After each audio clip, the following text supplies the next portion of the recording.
안녕하십니까. 암호화폐 정보를 전달해드리는 닥터 비트맨입니다. 네, 즐거운 주말이 찾아왔습니다. 어떻게 주말 잘 보내고 계신지요? 요즘 날이 많이 쌀쌀해졌습니다. 나가실 때 항상 따뜻하게 입고 나가시길 바라면서 제가 준비해온 소식으로 넘어가도록 하겠습니다. 네, 최근 들어서 대규모 이체 소식이 꾸준히 나오고 있는데요. 그 중에서도 테더의 이체 소식이 많이 나오고 있습니다. 오늘도 또한 나왔네요.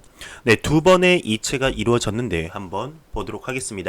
네, 4천만 테더의 대규모 이체가 익명의 계좌에서 바이낸스 계좌로 또다시 1,000만 달러 규모의 이체가 익명의 계좌에서 비트파이넥스 계좌로 대규모 이체가 이루어졌습니다.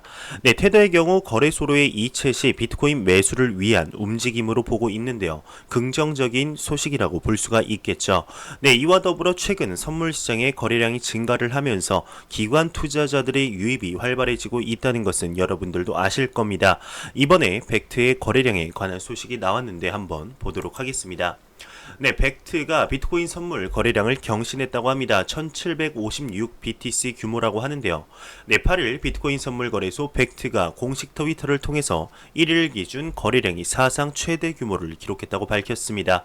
이날 벡트의 비트코인 선물 거래량은 1756 BTC를 기록했다고 하는데 벡트가 정식 개장을 한 뒤 소리 만턴 잔치에 아무것도 없었다라는 옛말이 떠오르게 했었죠. 지지부진한 거래량을 기록하며 많은 아쉬움을 자아냈었는데 최근 들어 계속해서 신거래량을 달성하는 모습을 볼 수가 있습니다. 네, 벡트의 경우 여러분들도 아시다시피 현금 거래가 아닌 현물로 거래하는 거래소로 비트코인의 실제 유동성에 도움을 주게 됩니다. 계속해서 긍정적인 소식들이 나오고 있죠. 네, 최근 중국의 CBDC 개발의 가속화로 인해서 디지털 화폐에 대한 연구가 전 세계적으로 화제가 되고 있습니다. 유럽에서도 활발하게 이루어지고 있는데 유럽중앙은행인 ECB에서 디지털 화폐 연구에 총력을 다한다고 합니다. 한번 보도록 하겠습니다. 네, 외신 ECB 디지털 화폐 연구에 총력을 하고 있다. 근시일 내에 결과를 발표하겠다 언급이 나왔는데요. 네, 로이터 통신이 최근 유럽중앙은행이죠. ECB 관계자를 인용해서 ECB가 현재 디지털 화폐 기술을 연구하고 있으며 조만간 유럽연합 EU 회원국의 연구 결과를 발표할 것이다 언급을 했습니다.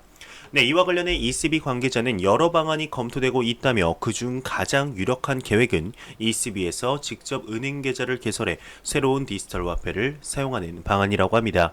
네, 해당 방안은 이제 거래 비용을 줄일 수는 있겠지만 기존의 은행 결제 서비스와 중복이 된다며 이어서 상대적으로 보수적인 방안은 기존 은행들이 ECB로부터 디지털 화폐나 토큰을 받고 해당 토큰을 고객들에게 배포하는 방안이라고 설명을 했네요. 네, 그는 현재 관련 작업 진행이 몇 가지 중이고 그리고 몇 가지 기술적, 법적 문제만 남겨두고 있다 강조를 하면서 한편 다음 주 ECB 정식 이사회가 크리스틴 라가르드 ECB 총재 주재로 한 첫 회의를 갖는다고 합니다. 네, 해당 관계자는 이번 회의에서 정부 발행 암호화폐의 실현 가능성 및 가치성에 대해 논의하게 될 것이다 덧붙이며 기사가 마무리되고 있습니다. 네, 유럽중앙은행에서 디지털 화폐 연구에 총력을 다한다 내용이었습니다. 얼마 전 유럽중앙은행의 관리가 디지털 화폐에 관해서 긍정적인 의견을 발표했는데요. 네, 특히 소매금융의 디지털 은행, 그러니까 중앙은행 디지털 화폐를 도입할 수도 있다며 값이 매겨진 화폐 형태로 발행돼 일반인들이 디지털 현금처럼 쓸 수 있고 중앙은행에 계좌를 열어 CBDC로 예금을 맡길 수 있는 형태로도 쓸 수 있다는 것이 의견이었습니다. 네, 최근 많은 국가들에서 CBDC 발행을 검토하며 연구에 총력을 다하고 있다고 하죠. 적극적으로 발행을 검토하는 국가를 보면 중국, 싱가포르, 캐나다, 태국, 그리고 베네수엘라, 아르헨티나, 브라질 등이 있습니다. 네, 이들 국가들의 공통점을 보자면 자국의 화폐가 가치가 떨어지며 현재 기축통화인 달러의 영향을 벗어나려는 국가들로부터 이러한 움직임이 보이고 있는데 과연 이러한 기조 속에서 미국은 어떠한 선택을 하게 될까요? 네, 미국 내에서도 많은 움직임을 보이고 있는 가운데 CBDC 발행을 확정한 국가가 나왔습니다. 네, 과연 어떠한 국가일까요? 한번 보도록 하겠습니다. 네, 튀니지가 중앙은행 디지털 화폐를 발행한다고 합니다. 네, 8일 러시아 관영통신사인 타스가 튀니지 중앙은행의 디지털 화폐 이하 CBDC를 발표하는 첫 번째 나라가 되었다 보도를 했습니다. 네, CBDC는 이 디나르 현지 외환관리 당국을 통해서 공식적인 테스트 형태로 튀니지 중앙은행 총재 마루안 엘 아바시와 이제 IMF 대표 사이에 상징적인 첫 송금을 했다고 합니다. 네, 이 디나르의 이제 기반 기술 제공 업체 및 블록체인 플랫폼은 유니버사라고 하는데, 유니버사는 이것이 튀니지가 중앙은행이 CBDC를 발행하는 첫 국가임을 의미한다 주장을 했습니다. 네, 실제로 그것은 자본의 일부가 디지털 양식으로 변환되었음을 발표하는 첫 번째인데, 이와는 대조적으로 베네수엘라 페트로는 많은 사람들이 암호화폐로 인식을 하고 있죠. CBDC는 엄밀히 말하면 암호화폐는 아닙니다. 네, 이 디나르는 이제 몇 달 안에 카페와 레스토랑 그리고 많은 상점들에서 이용될 수 있게 채택할 계획이라고 하는데, 중앙은행 계획에는 국가 간 결제 시스템에도 사용할 계획이라고 합니다. 네, 또한 이 디나르는 이제 온라인과 2,000개의 키오스크를 통해서 소비자에게 발행이 되고, 소비자들은 디지털 지갑으로의 이제 브라우저 어플리케이션을 이용하거나 나중에는 모바일 앱이 추가될 수 있을 것이다 언급을 하고 있습니다. 네, 한편 유니버사의 CEO인 보드리치는 다음과 같이 언급을 했습니다. 네, 디지털 화폐는 위조될 수 없다. 각 화폐는 종이 버전과 마찬가지로 암호로 보호되며, 종이 지폐처럼 디지털 화폐는 자체 디지털 워터마크를 가지고 있다. 그리고 디지털 화폐의 생산은 인쇄기의 잉크와 종이, 전기를 낭비하는 것보다 100배나 싸다. 디지털 화폐는 개인은행의 원칙을 크게 바꿀 수 있고, 물리적으로도 모든 돈은 중앙은행에 남게 되며, 은행은 일종의 운영자가 되어 서비스만 제공하고 서비스 품질은 경쟁하게 된다. 또한 은행이 돈을 저장하는 기능을 수행하지 않기 때문에 파산의 가능성도 고객의 위험 요소로 고려되지 않게 된다며 기사가 마무리되고 있습니다. 네, 튀니지에서 이제 CBDC가 전 세계 최초로 발행된다는 소식이었습니다. 튀니지의 경우 경제난이 굉장히 심한 국가 중 하나로 평가가 받고 있는데요.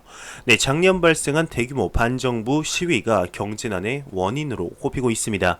네, 그 후에는 IMF와의 협약을 따라 정부가 긴축 재정 정책을 펼치며, 그리고 세금이 인상이 되고 물가가 뛰면서 빈민층의 분노가 폭발을 했었는데, 이러한 문제점을 CBDC를 통해 살려보겠다 의지가 아닐까 생각이 듭니다.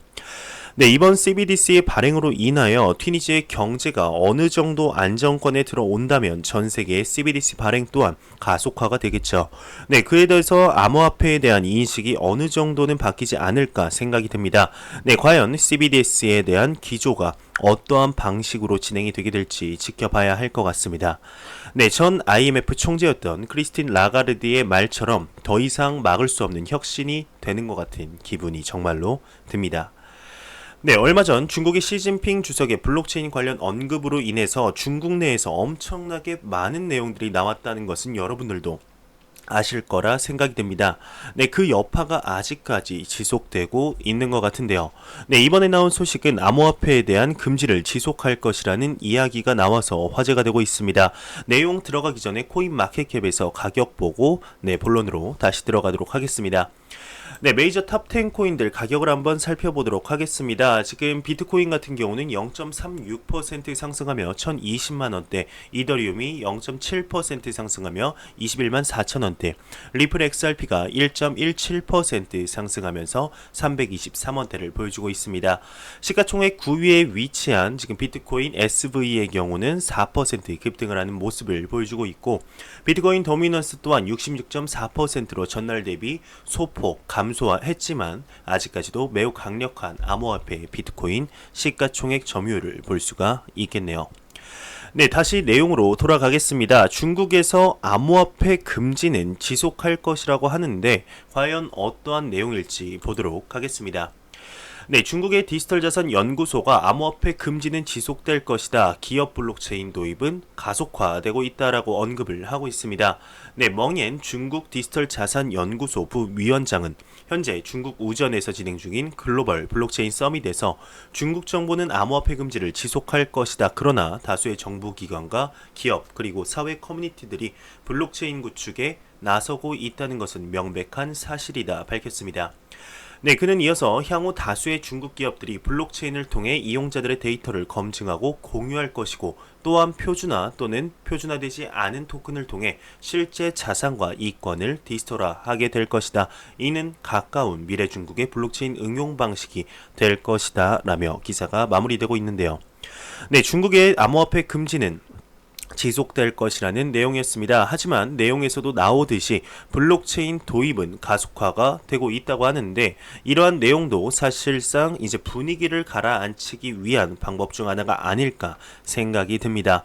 네, 그렇지 않다면 CBDC 발행 가속화 내용이 나오고 얼마 뒤에 비트코인의 역사를 알려주는 컨텐츠를 배포하고, 그에 대해서 비트코인과 이더리움의 기술에 관한 교육 동영상 25개를 인민은행 주체로 배포할 이유가 없지 않나 생각이 드는데요. 네, 앞으로 어떻게 진행이 될지 아무도 알 수 없으나 암호화폐 시장의 거래 전면 규제는 2020년 들어서 천천히 해소되지 않을까 생각이 듭니다. 네, 블록체인과 암호화폐는 떼어놓을 수 없으니 말이죠. 이것을 중국 정부도 명확하게 알고 있을 가능성이 높다, 이렇게 생각이 드네요.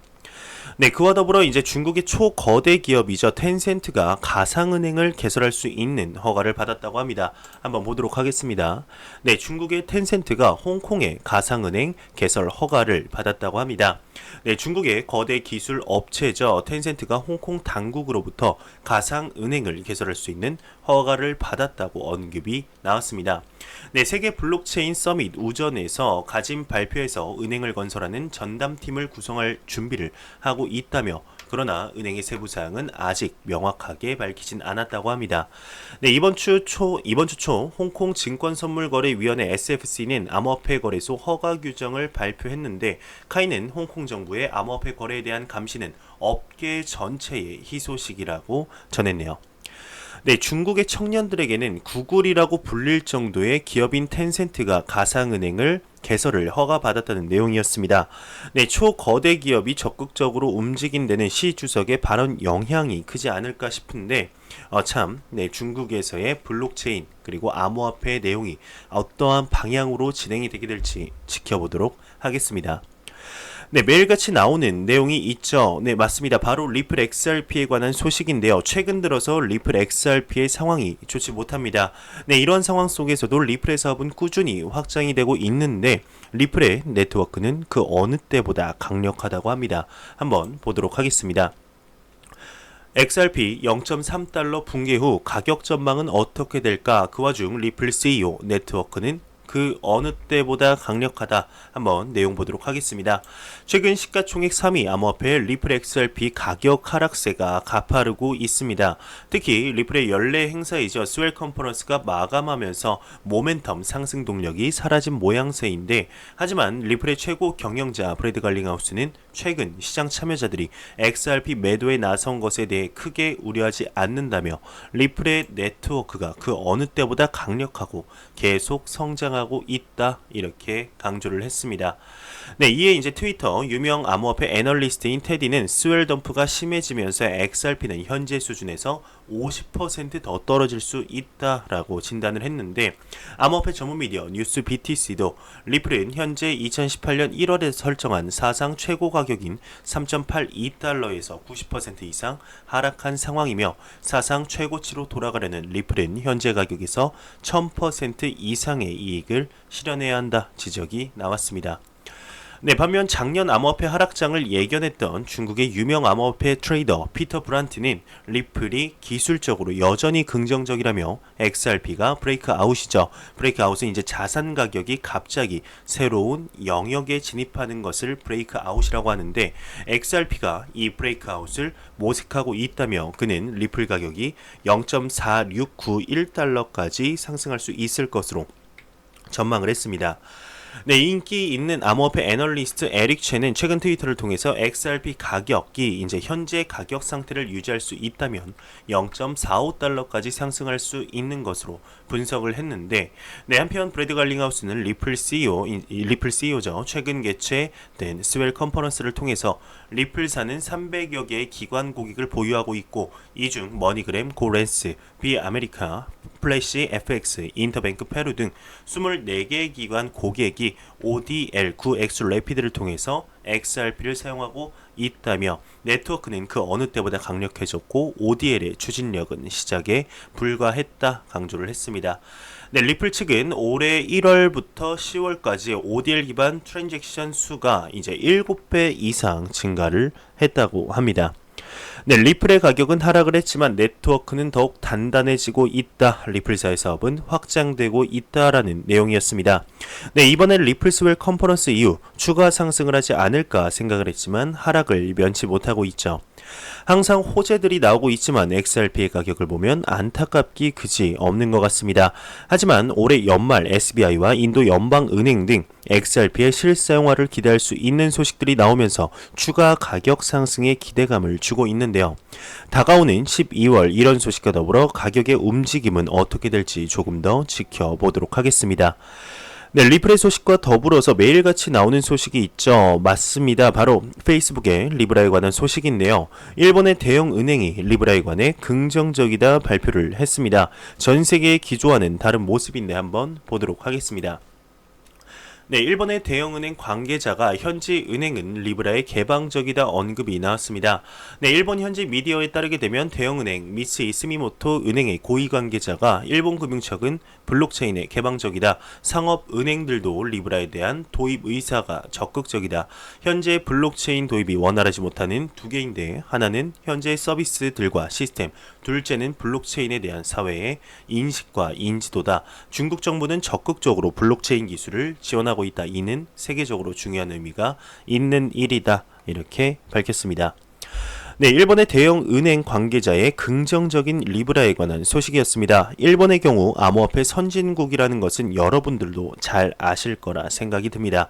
네, 그와 더불어 리브라에 관해서도 그리 나쁘지 않은 모습들을 보여왔었는데 지난 9월 리브라가 채택되려면 국제적인 협력이 필요하다며 다른 국가들이 리브라를 무작정 막으려고만 할 때 다른 모습을 보여주었습니다.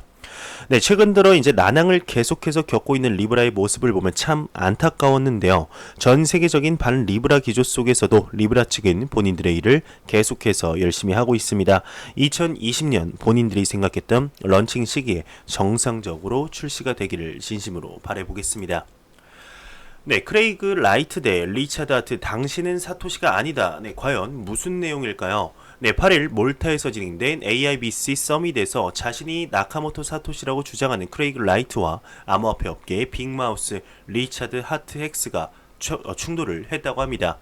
네, 크레이그 라이트가 BSV에 대한 발표를 마치고 무대에서 내려오는 순간 리차드 하트가 당신은 왜 자신이 사토시라고 거짓말을 하느냐라고 소리를 쳤습니다. 이에 크레이그 라이트는 걸음을 멈추고 답을 시작했고 행사 진행자들이 둘에게 마이크를 전달하며 깜짝 토론이 시작이 되었다고 하는데 네, 크레이그 라이트는 그러면 당신은 왜 완전히 바보라는 것을 사람들에게 숨기지 않느냐고 비아냥댔다고 합니다.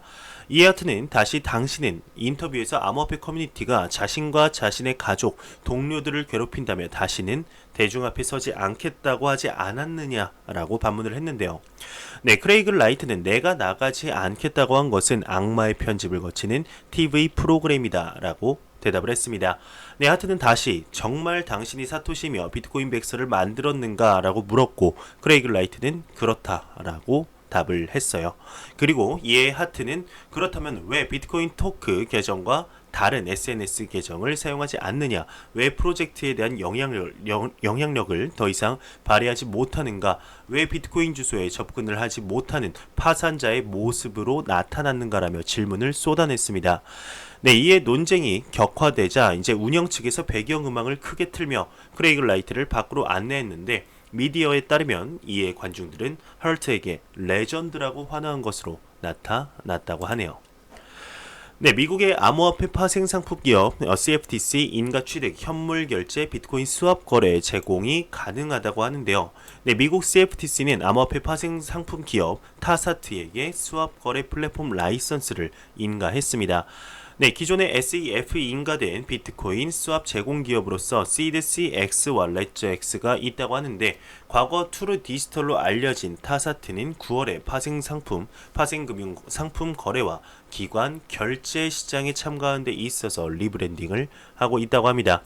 네, CFTC의 승인에 의해서 현물 결제 비트코인 마진 스왑을 개시할 계획이라고 하는데 구체적인 일정에 대해서는 밝히진 않았지만 기관 투자자가 참여해 테스트를 실시할 전망이라고 합니다. 네, 타사트의 비트코인 마진 스왑이 개시되면 8월에 유사한 거래 테스트를 시작한 시드CX와 직접 경합하게 될 것이라고 하는데요.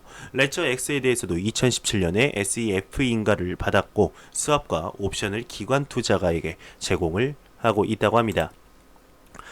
네, 후오비와 바이낸스 사이에 엄청난 양의 비트코인이 흐르고 있다고 합니다. 각종 거래소의 암호화폐 지갑 사이 비트코인 흐름 지도는 암호화폐 거래소 바이낸스와 후오비 사이의 강한 연관성을 노출을 시켰습니다.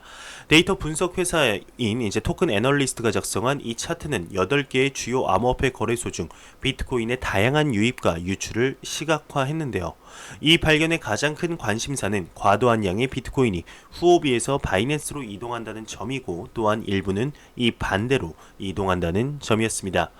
네, 조사된 8개의 암호화폐 거래소 중 후오비에서 바이낸스는 가장 큰 비트코인의 흐름을 보여주고 있는데 2019년 초부터 싱가포르에 본사를 둔 암호화폐 거래소 후오비는 25만 9,722개 비트코인의 기념비적 비트코인이 바로 바이낸스 통제 지갑에 들어갔다고 합니다.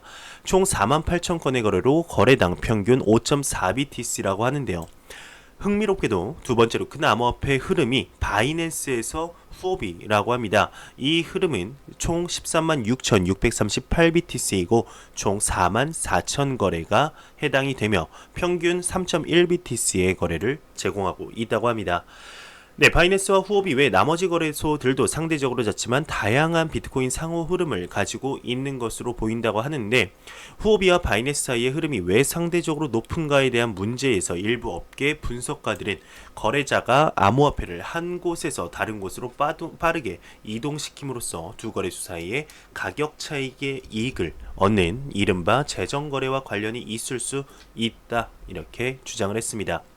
네, 한편 바이낸스의 CEO자 시지는 이에 대해 너무 크게 받아들이지 않는 것 같다. 그는 트위터에 단순히 아빠에게 오렴 중국 시장의 활성화라고 말하고 있다며 기사가 마무리되고 있네요. 네, 에브리피디아가 이제 이오스 스테이킹 뎁 거래에 활용을 한다고 합니다. 블록체인 백과사전 에브리피디아가 공식 블로그를 통해서 IQ 관련 뎁 거래를 결제하기 위해 이오스 스테이킹을 한다고 공지를 했습니다. 네, 그러면서 바이낸스 측도 선물 마켓 메이커 프로그램을 출범한다고 하는데요. 네, 중국계 암호화폐 거래소 바이낸스가 공식 채널을 통해 바이낸스 선물 마켓 메이커 프로그램을 출범했다 공지를 했습니다. 네, 공지에 따르게 되면 해당 프로그램에 참여하기 위한 조건은 양질의 거래 전략을 가지고 있어야 하고 30일 거래량은 1000BTC 이상이어야 한다 언급이 나왔네요. 네, 빗썸이 오는 11일 거래 서비스를 일시 중단을 한다고 합니다. 오는 11일이죠. 이제 내일 월요일 4시부터 7시까지 서비스 개선 및 안정화를 위해서 거래 서비스를 일시 중단한다 공지를 했습니다. 빗썸을 이용하시는 분들은 이렇게 좀 생각을 하셔야 되지 않을까, 이때 당황하지 않는 게 중요하지 않을까 생각이 듭니다. 네, 미 검찰이 2천만 달러 비트코인 자금 세탁의 유죄 판결을 내렸습니다. 암호화폐 미디어 코임데스크에 따르게 되면 미국 남부지방 검사가 마약상 휴 브라이언 해니가 약 2천만 달러 규모의 자금 세탁 혐의에 대해 유죄를 선고했다고 합니다. 네, 앞서 휴 브라이언 해니는 지난 2018년 당국으로부터 비트코인을 이용해 1,900만 달러를 세탁한 혐의를 받았는데 검찰에 따르게 되면 해니는 파마빌이라는 마약상의 고위 조직원으로 지난 2012년 2월까지 실크로드 관련 계좌에서 4천여 BTC를 받은 것으로 알려졌습니다. 네, 58코인이 비트코인, 이더리움, 이오스 리더보드 선물 포지션 현황을 이렇게 밝혔습니다. 네, 비트코인 무기한 계약 거래 포지션 중 롱 포지션이 17.59%, 이더리움 무기한 계약 거래 포지션 중 롱 포지션이 19.15%, 이오스 무기한 계약 거래 포지션 중 롱 포지션보다 숏 포지션이 더 높은 19.38%를 점유했다고 하네요. 네, 제가 준비해온 소식은 여기까지입니다. 마지막으로 코인 마켓캡에서 가격 보고 마무리하도록 하겠습니다. 리플 XRP 기준 1.17% 상승한 323.65원입니다. F5번 한번 눌러보도록 하겠습니다. 네, 323.76원으로 똑같습니다. 계속해서 소폭 상승한 모습을 유지하고 있는데 이러한 소폭 상승이 대규모 상승으로 가는 발판이 되기를 진심으로 바라보겠습니다. 네, 제가 준비한 소식은 여기까지입니다. 영상이 도움이 되셨다면 구독과 좋아요 그리고 광고 한 편만 처음부터 끝까지 시청해 주시기 바랍니다. 이 채널은 오직 광고 수익으로 운영이 되게 됩니다. 항상 영상 시청해 주시는 시청자분들, 구독자분들 너무나 감사합니다. 저는 다음 영상으로 찾아뵙도록 하겠습니다. 지금까지 닥터 비트맨이었습니다. 감사합니다.